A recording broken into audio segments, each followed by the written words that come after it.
क्या सच में यूपीएससी की तैयारी करने से पहले एक राइट गाइडेंस ज़रूरी होती है? Hi everyone, I am Divya, a UPSC aspirant. कड़वा है पर सच है कि इस दुनिया में हम खुद भी खुद को काबिल तभी समझते हैं जब हम फाइनेंशियली इंडिपेंडेंट होते हैं। तो अगर आप भी यूपीएससी की तैयारी करना का सोच रहे हो या करना चाहते हो तो watch the video till the end. Video बनाने का मेरा क्या मकसद है और ये वीडियो मैंने क्यों बनाई है वो बताती हूँ। मतलब मोटिव है इस वीडियो का वो यही है कि फाइनेंशियली इंडिपेंडेंट होना एक सही समय तक ज़रूरी क्यों है।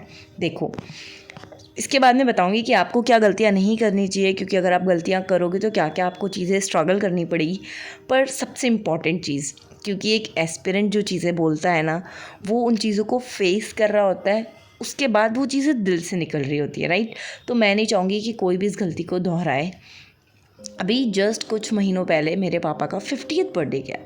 आई वॉन्ट टू सेलिब्रेट, मतलब मैं इस तरीके से उस बर्थडे को सेलिब्रेट करना चाहती थी कि शायद दुनिया में किसी ने ना किया हो, but I was not able to do that thing. और मैं कुछ नहीं कर पाई just because I am not financially independent enough to celebrate his birthday. यार पता है, मुझे ना शुरू से अपने माँ बाप के लिए बहुत कुछ करना है और आई नो मैं करूँगी, पर एक एक टाइम होता है, मुझे इस समय में करना है। मुझे 50th बर्थडे ही सेलिब्रेट करना था उनका, पर वो चला गया, मैं नहीं कर पाई क्योंकि मैं फाइनेंशियली इंडिपेंडेंट नहीं थी। एक टाइम आएगा, ये चीज़ें आप भी फेस करोगे, और अगर ये वीडियो आपने देखी होगी तो आपको ज़रूर मतलब दिल पे लगेगी ये चीज़, अगर आप भी उस टाइम मेरी तरह चीज़ों को फेस कर रहे होंगे तो।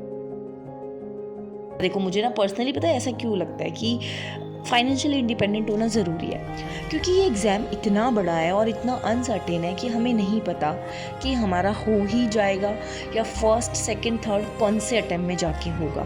तो स्टेबल होना बहुत ज़्यादा ज़रूरी है, इसलिए बैकअप इतना स्ट्रॉन्ग होना चाहिए कि आपके मन में डर ही ना हो फेल होने का कोई, कि ठीक है मैं फेल भी हो जाऊँगी, मुझे कोई डर नहीं है, राइट। तो आप एक अच्छी एनर्जी के साथ में पढ़ पाओगे उसके बाद में, राइट। तो अगर आप यूपीएससी के लिए प्रिपेयर करना चाहते हैं तो बहुत सारे लोगों का डाउट होता है कि हमें किस टाइम में से किस ईयर में प्रिपेयर करना चाहिए। तो जस्ट आफ्टर योर 12th आपको स्टार्ट कर देना चाहिए।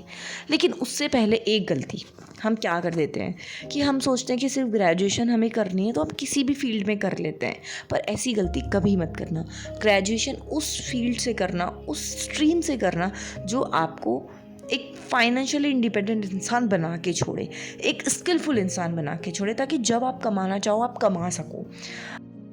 देखो यार, पता है बहुत सारी ना छोटी छोटी चीज़ें ऐसी होती है जो शायद हमें सही समय पर पता चल जाए ना, तो हम अपने 1-2 अटेम्प्ट्स को बचा सकते हैं। बहुत प्राउड होता था जब लोग मुझे कहते थे कि हाँ कौन सा अटेम्प्ट है, और मैं बहुत प्राउड से एक बड़ी सी स्माइल के साथ कहती थी कि this will be my first attempt. और आज जब मुझसे कोई पूछता है तो मैं एक उदास सा चेहरा लेके बोलती हूँ कि यार 3rd अटेम्प्ट होगा इस बार मेरा। चलो ये सब छोड़ो, अब आप 12th की जस्ट बात शुरू कर रहे हैं तो आप अपने आप को कभी भी 3-4 साल का टारगेट नहीं देंगे कि जब तक मेरा ग्रेजुएशन कंप्लीट नहीं हो जाता है तब तक मैं आराम से प्रिपेयर करूँ, नहीं। क्योंकि जितने शॉर्ट टाइम में आप अपने आप को टारगेट देंगे, दिमाग पे उतना ज़्यादा प्रेशर होगा, और उसी प्रेशर के साथ हम अच्छे से जल्दी अपना सिलेबस कवर कर पाएंगे। मैंने ये गलती पर्सनली की थी, मैंने जस्ट आफ्टर 12th स्टार्ट तो कर दिया था, लेकिन सिर्फ बोलने के लिए। मैंने कभी उतना सीरियस होकर इस एग्ज़ाम को समझा ही नहीं। कभी भी ये ना सोचें कि आपने कोई कोचिंग ज्वाइन कर लिया तो सिर्फ कोचिंग पे रिलाय नहीं हो। I want to suggest you, खुद से अंदर अपने एक आग जगाओ कि हाँ मुझे इस एग्ज़ाम के बारे में ज़्यादा से ज़्यादा चीज़ें जाननी है, ज़्यादा से ज़्यादा सब्जेक्ट्स के सिलेबस को एनालाइज करने की कोशिश करो, ज़्यादा से ज़्यादा PYQs को देखने की कोशिश करो। हाँ, हालांकि हो सकता है कि वो चीज़ें आपको समझ नहीं आएगी, फिर भी ट्राई करो, उन्हें देखते रहो, उन चीज़ों के साथ रहो, तो अपने आप उन चीज़ों से यूज्ड टू हो जाओगे, मज़ा आएगा देखने में और चीज़ें समझ भी आएगी। और तब जब भी आप अपना फर्स्ट अटेम्प्ट दे रहे होंगे तो आप इस लायक होंगे कि आप उस पेपर को अच्छे से समझ पाओगे, ताकि जब आप सीरियसली एग्ज़ाम में बैठोगे फर्स्ट अटेम्प्ट देने तो वो ट्रायल नहीं होगा। और यार यूपीएससी जैसा एग्ज़ाम कभी भी आप ना ट्रायल के लिए मत देना कि फर्स्ट अटेम्प्ट ट्रायल के लिए चेक करते हैं कि हमें कितना आता है और कितना नहीं आता है। चेक करना है तो उससे पहले जब आपका सीरियस अटेम्प्ट नहीं है उसको ट्राई कर लो, right.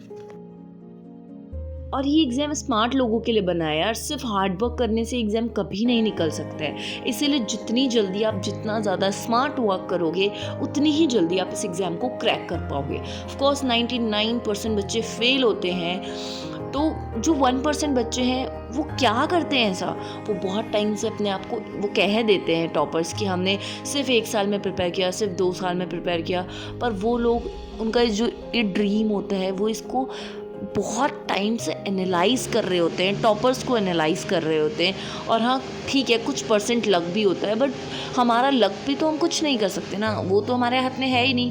Just we can do hard work, तो वो करो, स्मार्ट वर्क करो, जितनी जल्दी प्रिपेयर कर रहे हो तो उसका फ़ायदा उठाओ कि आपको ठीक है इतनी जल्दी समझ आ चुकी है कि आपको just after your 12th prepare करना है, तो क्या क्या चीज़ें हैं आप ऐसी कर सकते हो जो दूसरे गलतियाँ कर रहे हैं, आप उनसे सीख लो फटाफट से, ताकि वो गलतियाँ आप ना करो। वरना पता है क्या होगा, 1-2 अटेम्प्ट निकल जाने के बाद में आप सिर्फ यूपीएससी नहीं पढ़ पाओगी। जैसा कि मैं अपने फर्स्ट सेकंड अटेम्प्ट में सिर्फ यूपीएससी के लिए पढ़ती थी, मुझे फ़र्क ही नहीं पड़ता था कि कोई मेरे आसपास के लोग बाकी के एग्ज़ाम्स भी दे रहे हैं क्या। पर अब मुझे समझ आ चुका है कि हाँ यार नहीं हुआ, मुझे स्टेबल भी होना ज़रूरी है। तो अब मुझे ना यूपीएससी भी पढ़ना है, राजस्थान के एग्ज़ाम्स के लिए भी पढ़ना है, बाकी के जितनी भी वैकेंसी आ रही है, मुझे ऐसा लग रहा है कि एक बार तो सेट तो होना है, लेकिन मैं यूपीएससी को भी नहीं छोड़ सकती। तो उसके साथ में सारी चीज़ें करना getting too much hectic, but I know now I can handle the things, क्योंकि मैंने सिलेबस को 2 बार 3 बार पढ़ लिया है। पर फिर भी बहुत सारी चीज़ें फेस करनी पड़ती है। मैं आपके लिए प्रिपेयर डिटेल वे में एक वीडियो बनाऊंगी कि किस तरीके से आप 1 साल का टारगेट देके अपने आप को पूरा सब कुछ अपने लिए प्रिपेयर कर सकते हो।